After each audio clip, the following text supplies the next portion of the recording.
12 अगस्त 2022 के financial news analysis में मैं प्रशांत मावानी आप सभी का बहुत बहुत हार्दिक रूप से स्वागत करता हूं। दोस्तों, आज की पहली खबर है भारत के बॉन्ड्स की बात करें, सॉवरेन सिक्योरिटी ये जो हमारे लोकल डेट पेपर हैं, राइट, भारत के बॉन्ड्स। तो पूरे एशिया पैसिफिक रीजन में पाकिस्तान को छोड़कर बाकी के सारे एशिया पैसिफिक रीजन के जो देश हैं, उन देशों के बॉन्ड के मुकाबले भारत का बॉन्ड जो है उसका परफॉर्मेंस काफ़ी अच्छा है। फॉरेन पोर्टफोलियो इन्वेस्टर्स जो हैं वो अगस्त से हमारे बॉन्ड्स जो हैं वो फिर से ख़रीदने लगे हैं। इससे पहले के 6 महीने में क्या हो रहा था कि यूएसए जो है उसने इंटरेस्ट रेट इंक्रीज़ करना स्टार्ट किया, तो लोन्स जो है वो एक्सपेंसिव होने लगी और हमारे यहाँ पर भी परफॉर्मेंस इतना कोई ख़ास नहीं था, तो इसकी वजह से पैसे जो हैं वो वापस जा रहे थे, इसका फ़्लो जो है वो वापस जा रहा था। लोग हमारे देश में जो पैसे इन्वेस्ट कर रहे थे तो अब वो पैसे वापस खींच रहे थे अपने देश में, यूएसए की तरफ पास जो फ़्लो है वो चला जाने लगा था। लेकिन अब अगस्त में इसमें एक नया बदलाव देखने को मिला है। अब फॉरेन पोर्टफोलियो इन्वेस्टर्स जो हैं इन्होंने अगस्त से बॉन्ड्स जो हैं वो ख़रीदना स्टार्ट कर दिया। दैट मीन्स कि अब पैसों का फ़्लो जो है वो भारत की तरफ वापस आने लगा है। ब्लूमबर्ग का डेटा ये कहता है Indian benchmark paper yielded 7.27% Thursday, ranking 14th in a pack of 15 countries in Asia Pacific region.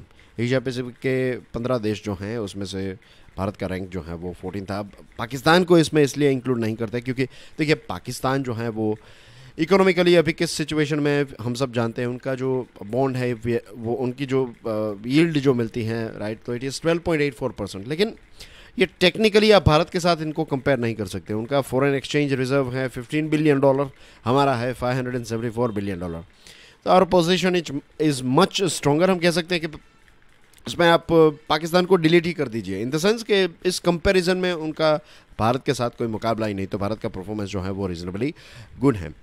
रही बात यूएसए की, तो यूएसए में इन्फ्लेशन जो है वो जून के महीने में कुछ 9.1% तक पहुंच गया था इन्फ्लेशन, और बहुत कॉस्ट ऑफ लिविंग जो है यूएसए में वो पिछले 41 ईयर्स का सबसे हाईएस्ट हो गया था। लेकिन अब इन्फ्लेशन धीरे धीरे कम होते जा रहा है, राइट। जुलाई में इन्फ्लेशन 8.5% था compare to 9.1। 8.5 is much better, though it is high लेकिन इट इज़ मच बेटर। और इस वजह से इन्वेस्टर्स को ये लग रहा है, क्योंकि इन्फ्लेशन अब धीरे धीरे नीचे जा रहा है यूएसए में, तो इन्वेस्टर्स को ये लग रहा है कि ये जो यूएसए की फेडरल रिजर्व है वो एग्रेसिव तरीके से रेट हाइक नहीं करेगी, क्योंकि धीरे धीरे इन्फ्लेशन कंट्रोल में नज़र आ रहा है। तो पैसों का फ्लो जो मीन्स लोन जो है वो इतनी एक्सपेंसिव नहीं होगी अब, तो इसकी वजह से वो फिर पैसे जो है वो बोरो करके इन्वेस्ट कर सकते हैं। तो this is helping our country, तो इसकी वजह से ये पैसे जो हैं वो भारत की तरफ आ रहे हैं। I hope things are clear to you. Number 2, यानी कि खबर नंबर 2, रशिया के जो फाइनेंशियल इंस्टीट्यूशंस हैं वो क्या चाहते हैं, वो ये चाहते हैं कि हमारे देश का जो पेमेंट मैसेजिंग सिस्टम है उनके साथ वो अलाइन करना चाहते हैं, उनके साथ वो एक प्रकार का ब्रिज बनाना चाहते हैं। रशियन बैंक्स जो हैं वो ये चाहती हैं कि ये जो पैसे जो होते हैं ना दोस्तों, दो बैंक्स के बीच में, तो पैसे ऐसा नहीं कि फिजिकल ही पैसे जब आपके पास पहुंच जाए तो ट्रांसफ़र है। इट्स लाइक मैसेज पर अगर आपको मिल गया कि इतने पैसे आपको इनको देने हैं, इतने पैसे आपको इनसे लेने हैं, तो ये मैसेज सिस्टम जो है that is the most important thing. And according to Russian banks, connecting the systems will establish a seamless mechanism in settlement of trade between the two countries in rupee and avoid sudden disruption and possible blockage of funds if more of them come under US sanctions in the coming days. As we know कि Ukraine की crisis के बाद US ने sanctions लगा दिया है Russia की बहुत सारी चीज़ों पर।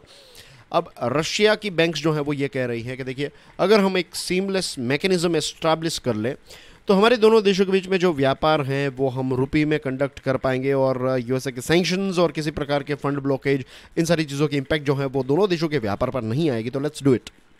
लेकिन हमारी बैंक्स जो हैं इनका कहना यह है कि हम ऐसा प्रपोजल जो है वो अभी साइन करने के लिए या फिर इसको स्टार्ट करने के लिए तैयार नहीं है। उसके पीछे रीज़न ये है कि देखिए, अगर हम ऐसा करेंगे तो यूएसए को ये लगेगा कि यूएसए के सैंक्शंस जो हैं उसको भारत कंप्लीटली बाईपास कर रहा है, तो ये चीज़ जो है वो भारत नहीं करना चाहता।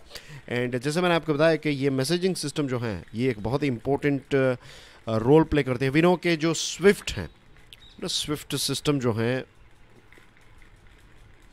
तो स्विफ्ट सिस्टम की तरह ही एक उसके तहत ही आप समझ लीजिए एक स्ट्रक्चर्ड फाइनेंशियल मैसेजिंग सिस्टम, ये 2003 से हमारे देश में चल रही है, 2003 से ये SFMS।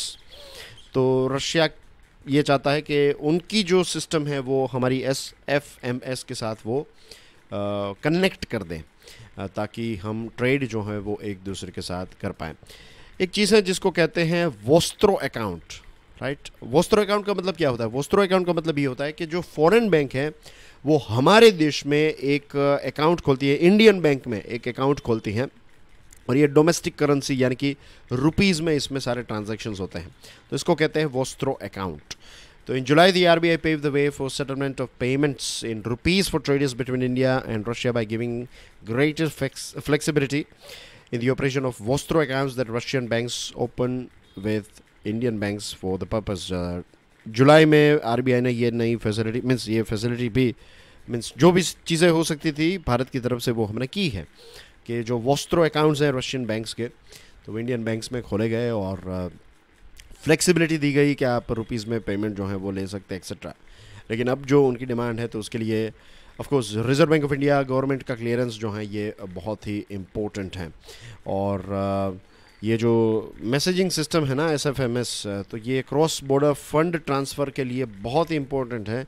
फिज़िकल पैसे भले ही बाद में आए, लेकिन सबसे पहले ये मैसेजेस जो हैं इनको सबसे सिक्योर, क्योंकि ईमेल और इन सारी चीज़ों का भरोसा जो है वो नहीं किया जाता। Emails are not considered safe mode for sharing payments. इसी वजह से ये स्विफ्ट यानी कि society for world wide inter bank financial telecommunication, ये एक बहुत ही इंपॉर्टेंट सिस्टम, ये बेल्जियम बेस्ड सिस्टम है और दुनिया भर के ज़्यादातर ट्रांजैक्शंस जो हैं, लगभग सारे ट्रांजैक्शंस जो हैं वो स्विफ्ट मैसेजिंग पर ही होते हैं कि इतने पैसे आपको इनसे लेने हैं, इतने लेने हैं, देने हैं, ये सारी चीज़ें हैं, और उसके बाद पैसे जो हैं वो एक्चुअली ट्रांसफ़र होता है। तो इसका एक बहुत इंपॉर्टेंट रोल है। एक और चीज़ यहाँ पर जस्ट इमेजिन कीजिए कि कभी ये सोचा है कि आज हम 2022 में हैं और मीन्स कितनी पॉसिबिलिटीज़ हैं। सोचिए आज से 100 साल पहले जो व्यापार होता था तो इतनी कनेक्टिविटी नहीं थी, राइट। और उस टाइम पर व्यापार करना आज के पॉइंट ऑफ व्यू से देखें तो कितना डिफ़िकल्ट होगा, और आज देखिए कितना ईजी है। Means we all are connected, isn't it? Means कोई भी ऐसी चीज़ नहीं है जो हमसे दूर हो। अगर हम देखें, अगर एक पॉइंट ऑफ व्यू से चीज़ों को देखें तो वर्ल्ड कितना कनेक्टेड हो गया है। And this is the reason, एक कोबवेब की तरह हम कनेक्टेड है, और इसी वजह से किसी दो देशों के बीच में कोई इश्यू होता है तो पूरे कोबवेब पर इसकी इम्पैक्ट हमें देखने को मिलती है। और यही चीज़ जो है वो रशिया यूक्रेन वॉर की वजह से भी पूरी इम्पैक्ट दुनिया भर के देशों पर हमें देखने को मिल रही है। Inflation and current account deficit जो हैं ये धीरे धीरे कंफर्टेबल होती जा रही है, right. It's far more comfortable than it was in March और अप्रैल।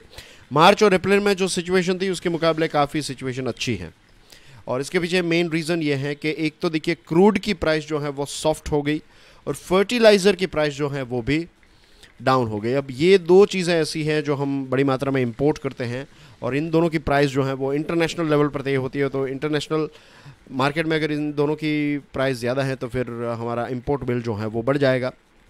और रिजर्व बैंक ऑफ इंडिया और सेंट्रल बैंक ने मिलकर एक कोलैबोरेशन में जिस प्रकार से काम किया है, तो इसकी वजह से रुपये की वैल्यू जो है उसको भी हम कंट्रोल कर पाए हैं, और ये सारे शॉक से हम हमारे देश को बचा पाए हैं।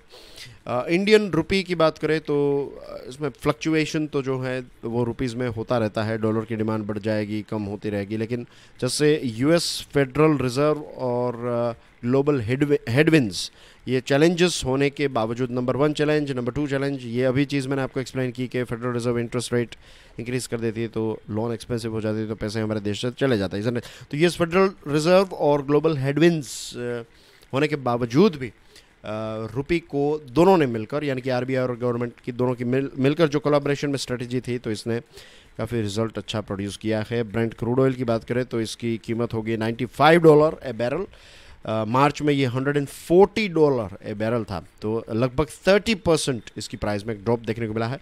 रिटेल इन्फ्लेशन जो है वो भी कम हुआ है। अप्रैल में रिटेल इन्फ्लेशन था 7.8%, अभी जून में इट इज़ 7%।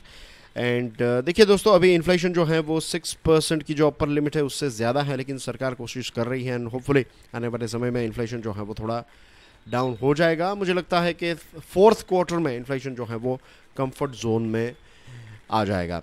और करंट अकाउंट डेफिसिट जो है is expected at over 3% of GDP in the current financial year, या फिर करंट फिस्कल ईयर। ये फाइनेंशियल ईयर 2022 में 1.2% ऑफ जीडीपी था, उससे डबल से भी ज़्यादा हो गया है। तो ये शार्प एक स्पाइक हमें देखने को मिली है। उसकी रीज़न है ट्रेड डेफिसिट, इंपोर्ट्स ज़्यादा एक्सपोर्ट्स कम।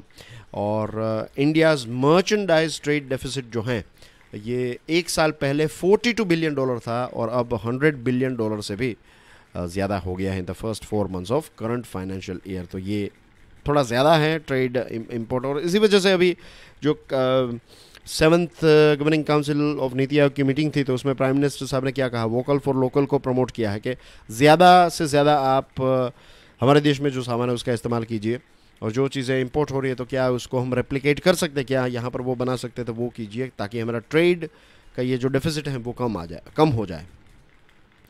एनफोर्समेंट डायरेक्टोरेट ने 370 करोड़ रुपीस का एक बैंक बैलेंस जो है इसको फ्रीज़ किया है। ये क्रिप्टो करेंसी दूसरी ऐसी चीज़ है जो मीन्स दूसरा ऐसा केस है जहाँ पर क्रिप्टो करेंसी एक्सचेंज अकाउंट जो है वो फ्रीज़ किया है।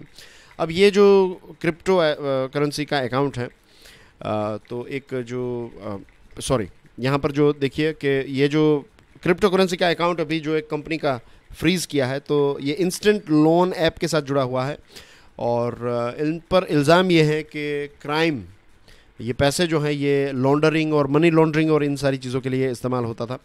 और लास्ट वीक ईडी ने मिसेस जेनमाई लैब प्राइवेट लिमिटेड जो वाजिरेक्स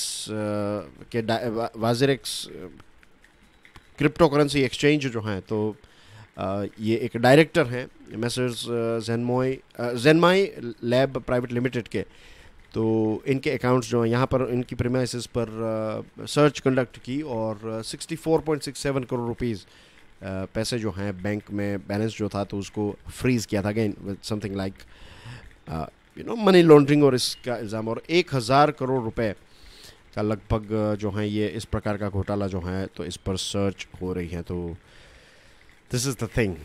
अब देखते हैं आगे इसमें क्या होता है, बट क्रिप्टो के बारे में जो चीज़ हमने देखी ना, गवर्नमेंट का जो रिजर्वेशन है क्रिप्टो को लेकर, this is the main thing कि टेररिज्म के लिए, मनी लॉन्ड्रिंग के लिए, गलत कामों के लिए इसका इस्तेमाल जो है वो काफ़ी इजीली हो सकता है, and this makes crypto currencies dangerous. And that's everything from my side. Thank you very much for watching this video पसंद आया तो share it with other students, and I'll see you soon with some more interesting videos. Till then, enjoy your studies. God bless you all. Jai Hind.